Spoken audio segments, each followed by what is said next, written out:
Hi everyone, welcome back to my studio. Today I'm going to take you on a magic carpet ride. It's a whole new world. Just kidding, we're going to be crafting. I'm going to show you how to make this sweet dream journal.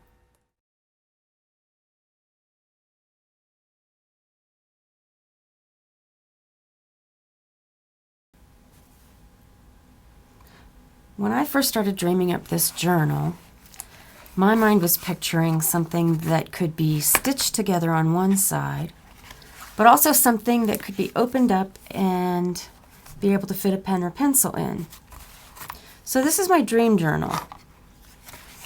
And the first time I did it in these colors, which I love, the pastels. And then I found these colors. And I said, ooh, I need to use something like that. Those are gorgeous. So I've already cut myself 2 pieces. These are the pieces that will bind together with the thread. This is the overlapping piece where the pen will be. And the reason that I chose this side was I would like to make a book one time that I didn't have to cut the paper for. I just folded this in half and decided this is the size that I want. So all I have to do is fold each paper in half, stack them up and make the holes, and that's a journal. And I'm also going to be adding some lovely bead accents, and this will be the floss that I use for the binding. So let's get started. I've already glued around all of the edges of this piece, and now I'm going to put the inside in. And I just love the way that bird looks. I cut it so that that bird will show on the inside flap. So let's get that glued down.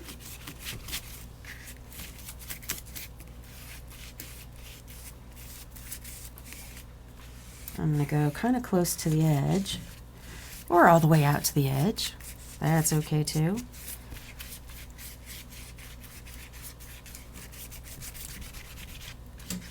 Okay, I think I have everything covered. And here we go. That looks pretty even to me. Right there. Now I'm going to press in and really secure the pen flap.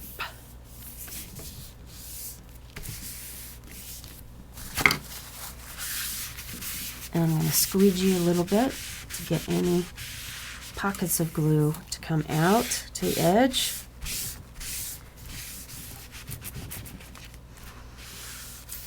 And I'm going to make sure that every outer edge of the inside paper is firmly sealed. And then I'm going to put it under a press to keep it nice and flat. I used a ruler and a felt pen to mark where I wanted to make my holes, and I've punched those holes. This is the, right there, that's the punch I used. Not too big, not too small, just right. Okay, and here's how the book is going to open.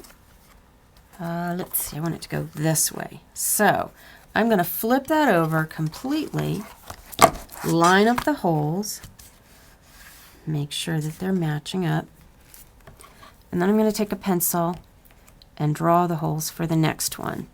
I think it's really important to use just the first set of holes that you cut out to mark every other one, because if one of them is off and you mark the next one from that one, that's going to be even more off. So when I go to mark the paper to cut the holes, I'll do the same thing. I will put the sheet of paper underneath, and I'll mark that and start punching. In order for the book to hold a pencil in my crease where I left a space in between the 2 boards, I cut 2 small pieces and folded them in half, small pieces of paper, and I measured them around the pencil But some pens these days are thicker. They have the cushiony parts for comfort. So I'm going to estimate about that big. And I'm going to use just a dab of super thick tacky glue. Whoa, wrong side. There we go. To keep that on. And then I'm just going to give it a minute. Put some pressure on it. And then I will glue it into the groove.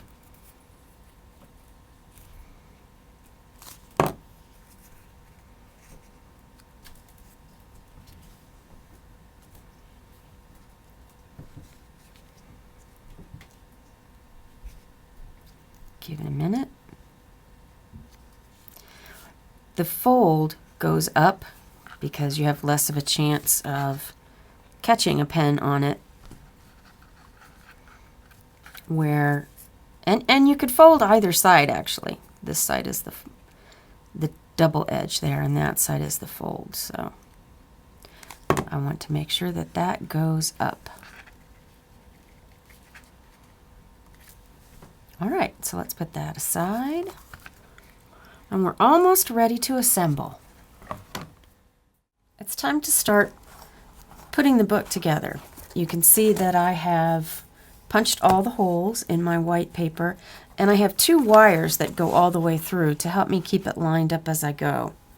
I've got a yard of embroidery floss that is threaded on both ends.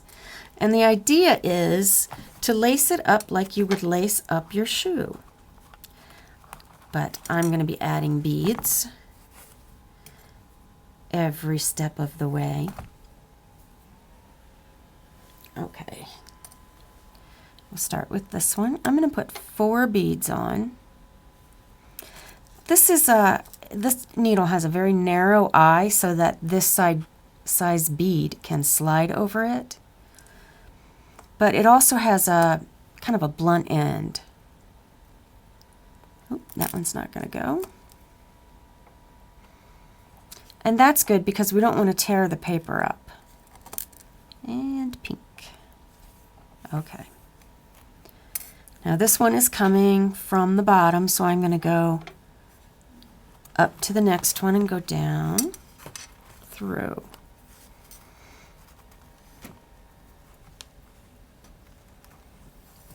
There we go. And I want the beads to kind of stay on the spine. Now we'll thread this one. 4 beads. Every once in a while you'll find a bead that doesn't want to slip on, like that one.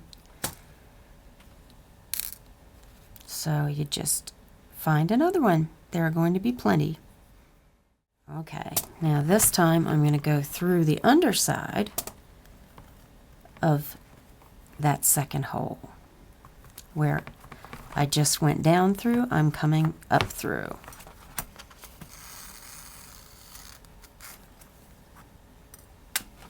I'm going to see if I can show you.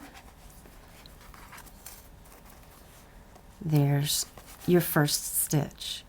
And then it's going to cross over again and cross over again, and I'll just keep on adding beads as I go. When I get up to the top, I'll tie it off, and then I'll show you how we finish. I've chosen some fabrics that I really like to decorate the front, and then I'm going to add some letters. This is just a piece of beautiful cotton that I snipped and then tore along all of the edges and pulled some more threads out so it'd be fringy. And I'm going to apply some glue to the back of that.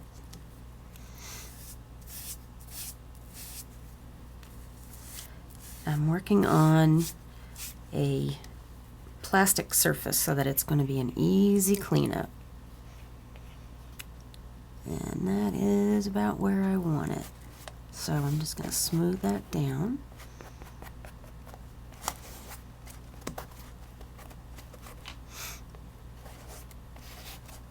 And go over the top of that. I don't necessarily want to cover the fringe. I kind of like fringe sticking up. that works for me. Let me go under this corner just a little bit. All right, the second piece is felt that I just pulled on the edges to make it a little thinner, a little misshapen, a little odd. That's the way I like things, a little odd.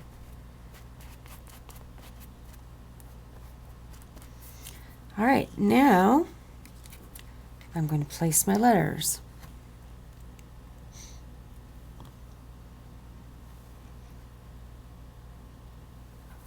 Okay.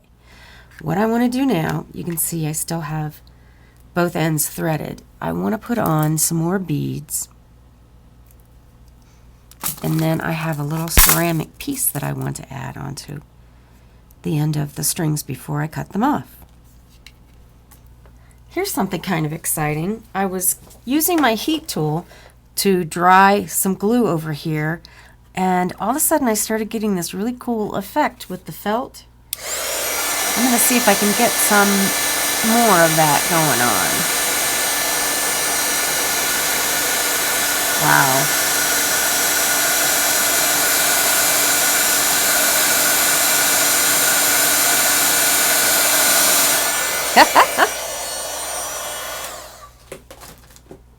Now that's cool.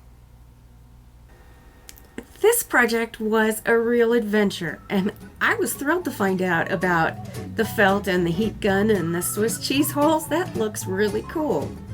I hope that you enjoyed it, and I hope that you're inspired to try something like it, and when you do, I hope I get to see it.